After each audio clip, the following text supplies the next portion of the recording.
Grabando. No me permite. Muy buenas tardes, amables auditores. Nuevamente junto a ustedes, Tania Córdoba, Eugenio Guerrero y quien les habla, Enrique Cordobés, para recordarles que la vida es bella y comentar buenas noticias que nos ayudan a mirar el futuro con optimismo. Comenzamos a dejar atrás el plebiscito del pasado domingo, un evento de madurez cívica del cual podemos estar muy orgullosos. Las expectativas de todos ahora están puestas en quiénes serán los 155 candidatos para la Convención Constitucional. Tendremos un fin de semana largo, entre comillas.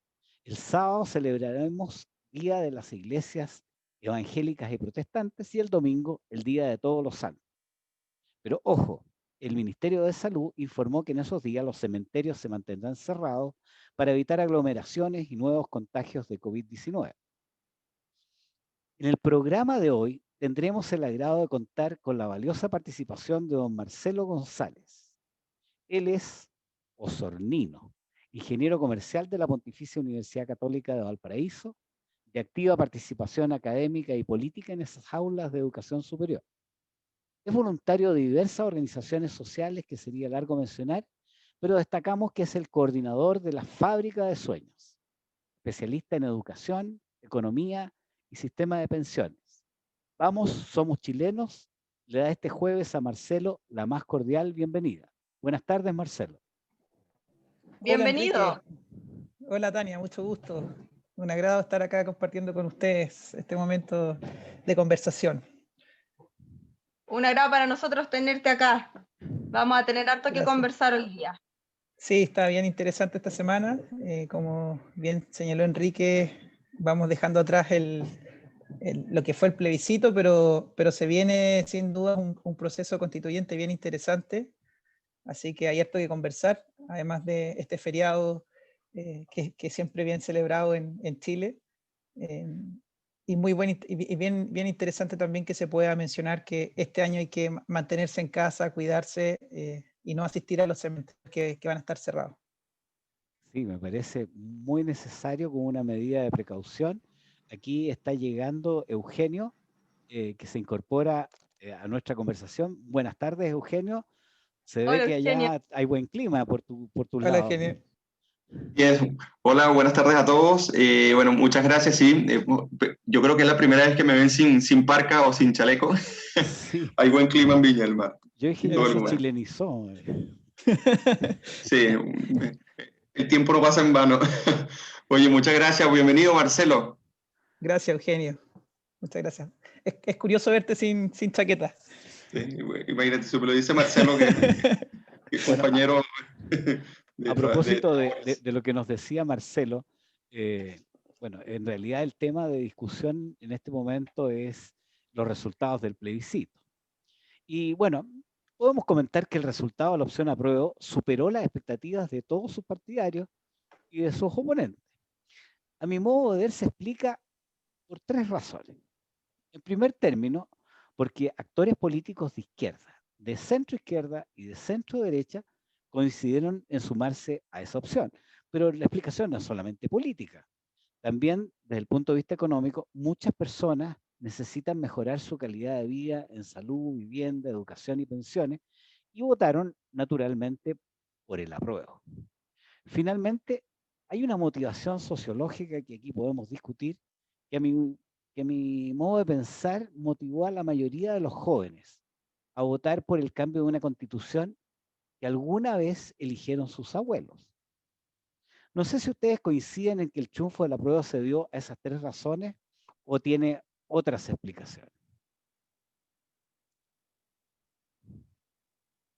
Mira, a mí me parece interesante tu análisis. Y claro, ¿qué pasa? O sea, yo lo voy a abordar desde un punto de vista más político, antes de ahondar en lo que tú dices. Porque a mí me parece que cuando la centroizquierda, o sea, la centroderecha y la derecha trabaja dividida, tiene malos resultados. Pero cuando trabaja unida, están los resultados del 2017, ¿no? En el que Sebastián Piñera gana por mucho, Guillermo. Lógicamente no podemos comparar el resultado en términos porcentuales de la diferencia. Lo que trato de decir es que también hay una parte, no sé si tan significativa, de los votos de la prueba que se fueron por una centro-derecha que se decantó desde un inicio por esta opción. Entonces esto hace que no todo el triunfo sea patrimonio de una centro-izquierda o de la izquierda propiamente dicha, ¿ok? Y lo segundo es que si bien la Constitución es una muy buena Constitución, es una Constitución bastante reconocida y que ha permitido si podríamos decir, el periodo de mayor prosperidad de Chile, la Constitución no se defiende sola. Hay que legitimarla no solamente con la práctica diaria inconsciente, sino que también hay que legitimarla en términos políticos, ¿ok? Y esto fue lo que se abandonó. Entonces, ¿qué pasa? Se tiene la ilusión para estos jóvenes, con respecto a lo que eligieron sus abuelos, de que una Constitución puede solucionar los problemas prácticos de la vida diaria. Cosa que al no ser así, y cosa que a los abuelos, al parecer no haberle explicado a sus nietos, o el simple hecho de que estos nietos no se hayan formado por sí mismos para saber qué soluciona la Constitución y qué logramos realmente cambiándola o no cambiándola, fueran realmente consecuencias de un voto razonado. Entonces, en este sentido, yo pienso que hay muchos factores que deben evaluarse con respecto a este resultado y que, bueno, fue un proceso democrático, fue un proceso transparente, amplio y limpio, en todos los sentidos, y que ahora hay que construir porque la comunidad política no construye con base a la hegemonía de un sector sobre otro, sino que tiene que encontrarse, tiene que llegar a profundos acuerdos, pero tiene que cumplir su palabra. Y como la centroizquierda y la izquierda de nuestro país últimamente no le gusta cumplir su palabra, entonces ya vemos a los más radicales, no lo estoy englobando a todos, jamás lo harían, pero los más radicales ya decantándose por incluso llevar a la Convención Constituyente a declararse en originaria, rompiendo con toda la institucionalidad, rompiendo con el trato que suscribieron, y lo cual podría colocar a Chile por una senda de peligro institucional que no había visto desde hace mucho tiempo. Ojo, Eugenio, antes de darle la palabra a Marcelo, que te escuché algo, estando de acuerdo con la gran mayoría de las cosas que dijiste, Qué bueno. y poniendo que... ¿Ah? Qué bueno. Qué bueno. Que en adelante el desafío es trabajar, construir, porque muchas personas que votamos por el apruebo sí estamos por mantener algunas cosas de la Constitución. Así es. Y aquí la derecha, la centro derecha se dividió. Tengo un caso RN, el mismo partido dentro está bien dividido y se hizo campañas por en las dos franjas, por decirlo de alguna forma. Pero yo creo que hay que tener ojo y no hay que caer en menospreciar o tratar de menos racional o con menos lógica el voto del apruebo, porque un voto que nace de la experiencia, que nace de una reflexión que quizás es menos teórica, pero que tiene que ver mucho con lo testimonial, con la realidad que le toca vivir a muchos chilenos arriba del cerro, acá en Valpo, en lugares alejados, en el sur de Chile. No podemos decir que es un voto menos razonado.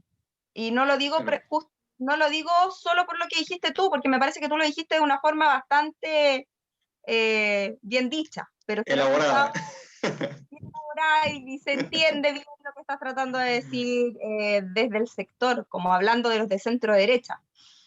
Pero he escuchado a parlamentarios que han dicho esto con mucha más beligerancia y mucho más apasionadamente, y me parece que hay que tener cuidado porque el voto del sábado, o sea, del domingo, también fue un voto en contra de una clase política que está ejerciendo en este momento. O sea, la convención mixta le fue peor que el rechazo. Entonces, hay que tener ojo ahí, no seguir deslegitimándose, o por favor, señores parlamentarios, no sigan embarrándola contra ustedes mismos.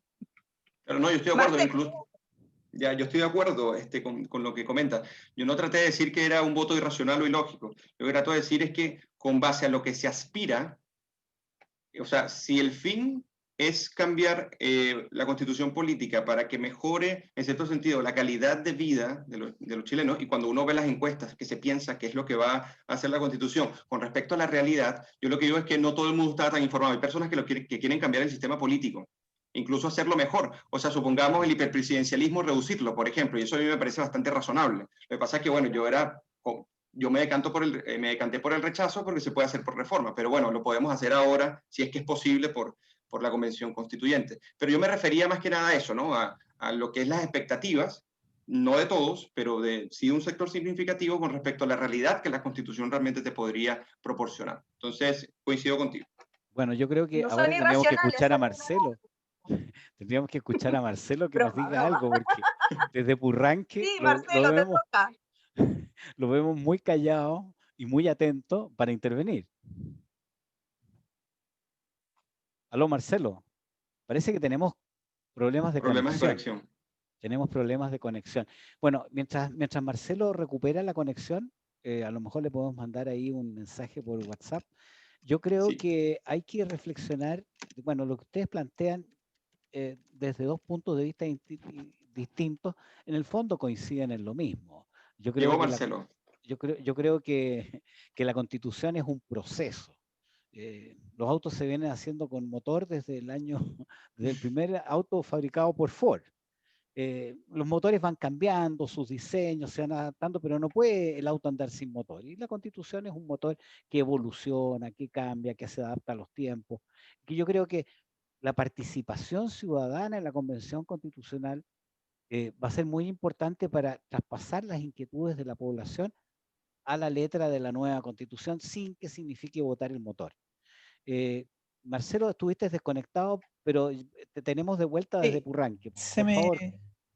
Exactamente, sí, disculpen que estoy acá en el sur y la conexión de repente falla. Pero mira, de las cosas que se han mencionado hay varios puntos interesantes y aquí también me gustaría quizás poner un punto respecto al proceso. A mí me pareció que el plebiscito en particular fue un proceso bastante limpio, bastante redondito en términos de elección. Y en cierta forma también viene a respaldar lo que la revista The Economist el año pasado en el índice de democracia señalaba. O sea, en estos ítems que evalúa el indicador, Chile tiene un 9,58 de 10 puntos en lo que significa proceso electoral. Y me parece que con creces esto quedó totalmente consignado el día domingo. Y sin contar la participación en términos de gente que participó con las condiciones actuales en pandemia. Así que ese punto me parece que es importante rescatarlo.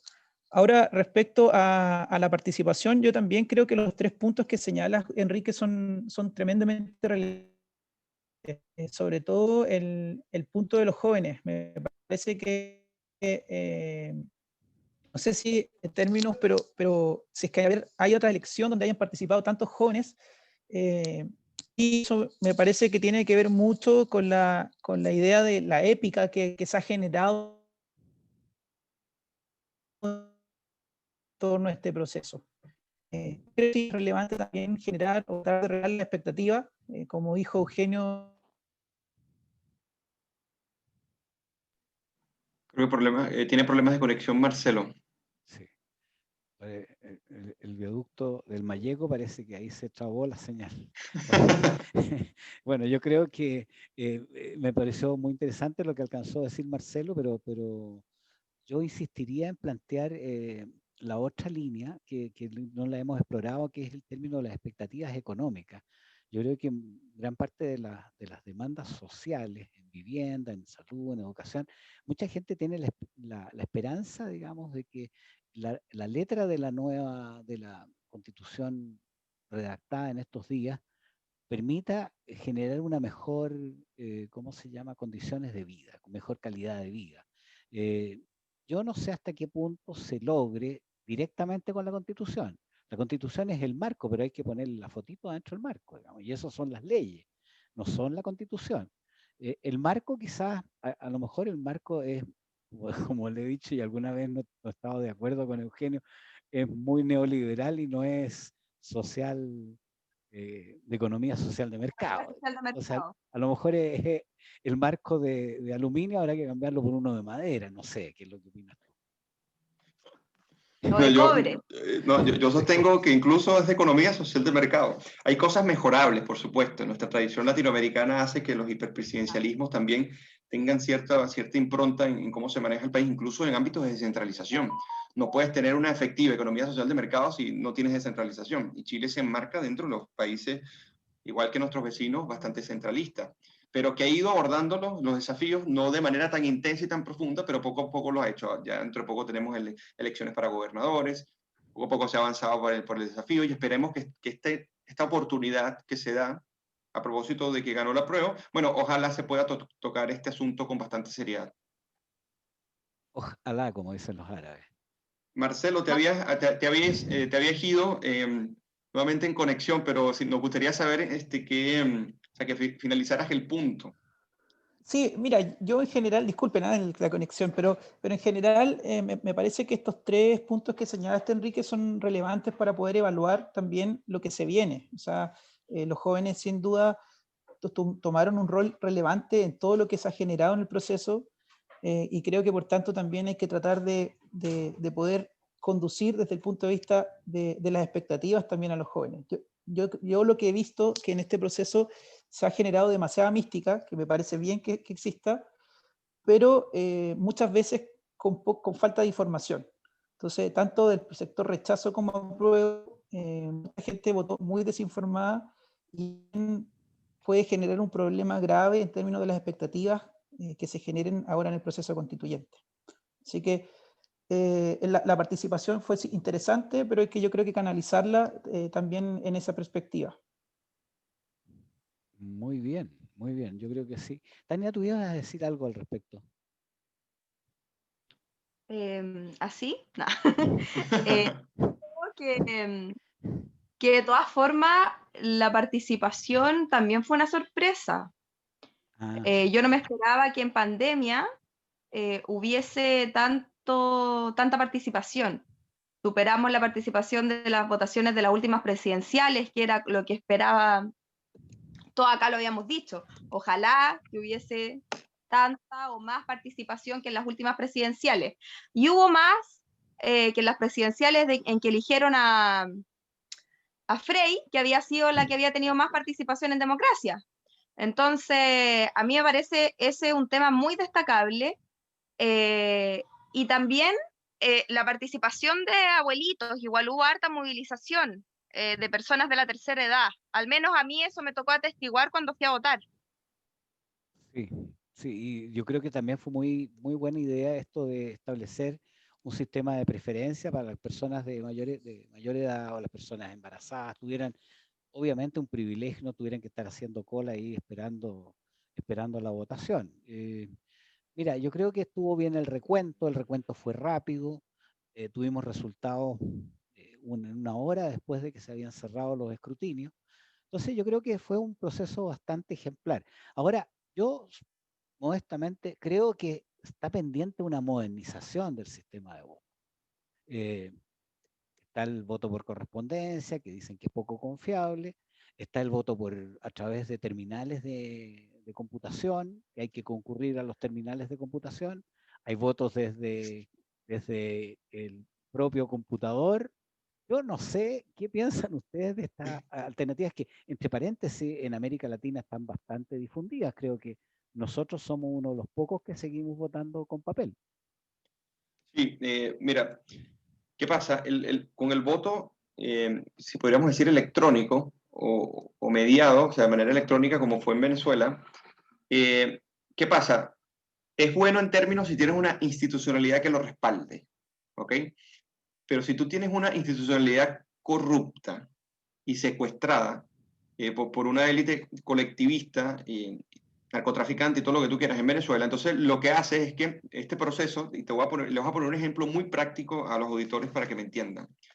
En Venezuela se llevó el proceso, la empresa se llamaba Smartmatic, y el voto era electrónico, era súper rápido, incluso podrías obtener los resultados de manera muy rápida.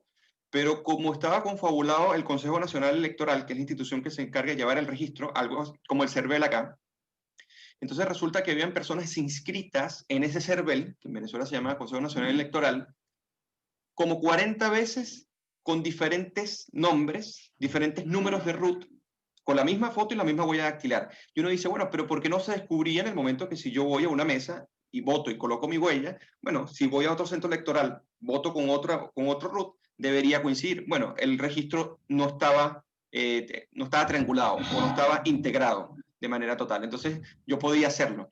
Entonces, claro, puede ser positivo si tiene una institucionalidad que respete fundamentalmente el funcionamiento de los inscritos y que esto funcione de manera más transparente. Entonces, normalmente yo no lo recomiendo en términos de cuando tú vas a Estados Unidos, por ejemplo, vas a estados que están muy adelantados de manera electrónica y a otros que siguen estando de manera un poco más primitiva y siguen habiendo conteos y resultados sumamente rápidos. Yo creo que no está tanto en el cómo, sino en la institucionalidad que lo respalda. Y como en Chile se mantiene bastante seria, de muy buena manera y con bastante rigurosidad, yo no lo encontraría malo, o sea, en esos términos, porque existe una institucionalidad que puede respaldarlo. Me parece una De advertencia acuerdo. interesante. Ahora, como te digo, hay resultados, como tú ves que hay estados que los mantienen, Estados Unidos, y estados que evolucionaron a un sistema más electrónico. Marcelo, ¿qué opinas tú al respecto? Sí, mira, yo en general creo que el sistema actual funciona. Creo que, como también lo dijiste tú, Enrique, a la hora ya habían resultado, en cierta forma ya se había marcado la tendencia y me parece que funciona bien. E incluso, mira, acá en la zona sur existen varios sectores rurales y los sectores rurales también funcionaron bastante bien, tenían servidores que estaban como vasos comunicantes a la central y en general esos votos también se absorbieron rápido en el conteo general. Entonces, me parece que hay que aprovechar también el know-how, el conocimiento que tenemos en respecto a eso, la eficacia que tiene el sistema. Lo que sí creo que está pendiente es en algunos casos particulares, donde hay personas que están enfermas y que por tanto por eso no pueden ir a votar, o quizás que están postrados, que se les dificulta. Creo que quizás en ellos podríamos buscar formas de que ellos también sean parte de las votaciones y de estos días que son fundamentales para una democracia. Pero En como hogares de proceso ancianos. grueso, claro, por ejemplo, pero en procesos generales, el proceso en general, el voto con papel me parece que termina todavía siendo transparente y en Chile funciona de buena forma. Entonces, yo no lo cambiaría personalmente. Muy bien. ¿Y Tania, tú lo cambiarías o lo dejarías igual? No, yo no lo cambiaría. Yo creo que, y estoy muy de acuerdo con lo que dice Marcelo, yo creo, bueno, y con Eugenio también, yo creo que tenemos un sistema que es eficiente, que podría parecer arcaico porque es con papel, pero además de eficiente es transparente, porque el conteo de votos es a viva voz y está ahí y tenemos un sistema de apoderados y las personas, los mismos votantes pueden estar ahí si quieren. No en el contexto de pandemia, no se dio así el domingo, pero es algo que podemos hacer. Entonces, cambiarlo, no creo que no creo que iría en directa beneficio de que sea más eficiente. Nosotros estábamos ya claros de quién había ganado y en Bolivia todavía estaban haciendo recuento, entonces como una locura. Y el otro punto que tocó Marcelo, a mí me parece súper importante, que sí veo que es una parte por donde hay que ir creciendo, que es respecto de las personas que están postradas, las personas que no tienen facilidad para moverse, como decía Enrique, las personas que están en un hogar, y también de personas que están hospitalizadas, quizá. Yo estuve conversando el sábado y me decía una embarazada, yo quiero ir a votar, pero ¿qué pasa haciendo un trabajo de parto ahora en la noche? No voy a poder votar. ¿Por qué si mañana yo ya estoy bien, si todo está bien, una mujer sana, tiene su parto, al otro día uno puede estar caminando, teniendo su guagua y bien, y podría ir a votar, pero te tienen hospitalizada 3 días por razones médicas, que está súper bien, pero no podrías ir a votar. Y así muchas otras personas que están en sus facultades mentales, bien en los hospitales, qué sé yo, una apendicitis, cualquier cosa fortuita, y no puedes ir a votar. Quitarles el derecho de ciudadanía a esas personas, a mí me parece que es algo en lo que tenemos que ir trabajando para que puedan ejercer su derecho al voto, tal como trabajó el CERVEL y hizo ahí sus acotaciones respecto a las personas privadas de libertad, pero que no habían perdido su ciudadanía con la pena, que también puedan votar. Yo creo que por ahí hay una buena línea de trabajo. Me parece un interesante aporte. Mira, Enrique, disculpa, sí, por me favor, gustaría que Marcelo, también, adelante. me gustaría también agregar otro punto de vista.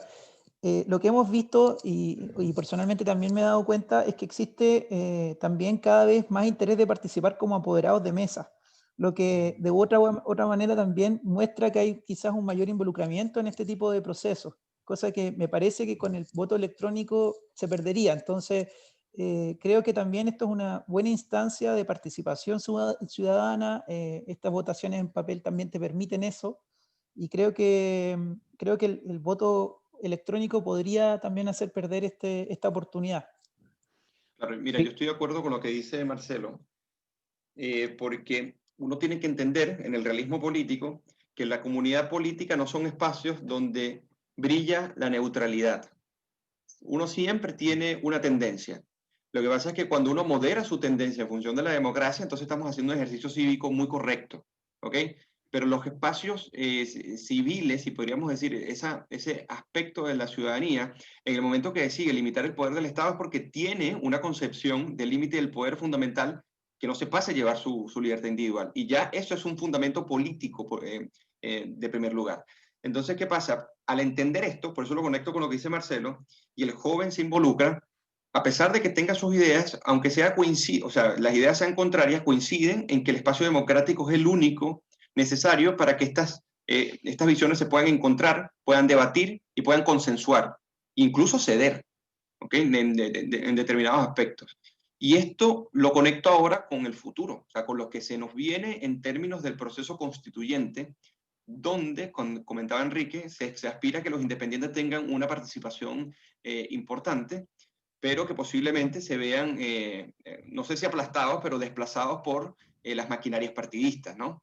Donde, o sea, lo que trato de decir es, se quiere deslegitimar a través de cambiar la constitución a la clase política, pero la clase política posiblemente termine protagonizando la propia convención constituyente. Y ese es el problema real que uno tiene que comenzar a ver. Entonces, si uno comienza a promover a esa ciudadanía, a esos independientes que pueden dar un buen debate y que tienen algo de, como decía el compadre Moncho, que como esto es un asunto muy serio, entonces, bueno, hay que tener un poco de idea de lo que es el proceso constitucional y el derecho, pero es relevante a la hora de también calmar las expectativas. Entonces se nos viene un proceso que no sé si va a tener violencia o no, es posible.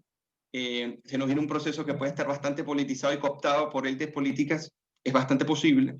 Y hay independientes que también vean frustradas sus aspiraciones y sus resultados dentro de la convención. También es posible. Entonces no los descartemos, sino más bien tratemos de construir con base en ello para ver como ciudadanos qué podemos hacer.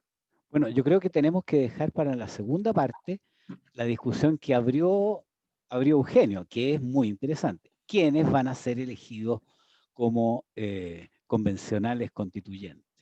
¿Qué es lo que van a lograr? Bueno, ese es un tema también muy interesante de discutir, pero como tenemos una pausa musical, yo quería recordarles que cada jueves saludamos a un puerto hermano de Valparaíso. Hoy navegaremos hacia el norte para fondear en Mejillones, uno de los dos puertos naturales existentes entre Arica y el canal de Chacao. Mejillones nació con la explotación del guano blanco en 1838. Junto con Antofagasta fueron disputados por Chile y Bolivia hasta que la Guerra del Pacífico zanjó con la captura del Huáscar frente a la punta de Engamos el resultado final.